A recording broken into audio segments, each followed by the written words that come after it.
অৱশেষত বৰষা ৰাণী বিষয়াৰ ভাল খবৰটো আহিল। বৰষা ৰাণী বিষয়াৰ স্বামী ভাস্কৰ বৰুৱাই নিজেই দিলে বৰষা ৰাণীৰ ভাল খবৰটো ছ'চিয়েল মিডিয়াত। অভিনেত্ৰীগৰাকীৰ ভাল খবৰটি পাই তেওঁৰ স্বামীয়ে আনন্দত আত্মহাৰা হৈ পৰিছে। আনহাতে অসমবাসী ৰাইজেও অভিনেত্ৰীগৰাকীৰ এই ভাল খবৰটি পাই তেওঁক শুভেচ্ছাৰে উপচাই পেলাইছে। অভিনেত্ৰীগৰাকীৰ ভাল খবৰটো জানিবৰ বাবে আপোনালোকে নিশ্চয় আগ্ৰহেৰে বাট চাই আছে, গতিকে ভিডিঅ'টি অকণো স্কিপ নকৰাকৈ শেষলৈকে চাই থাকিব। ভাস্কৰ বৰুৱাই তেওঁৰ পত্নী তথা অভিনেত্ৰী বৰষা ৰাণী বিষয়াক অভিনন্দন জনাই ছ'চিয়েল মিডিয়াত শ্বেয়াৰ কৰিছে এনেদৰে।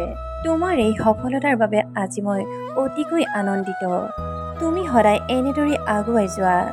অভিনেত্ৰীগৰাকীয়ে প্ৰাগ চিনে এৱাৰ্ডত পোৱা বেষ্ট এক্ট্ৰেছৰ শুভেচ্ছা জনাই এনেদৰে ছ'চিয়েল মিডিয়াত শ্বেয়াৰ কৰিছে স্বামী ভাস্কৰ বৰুৱাই।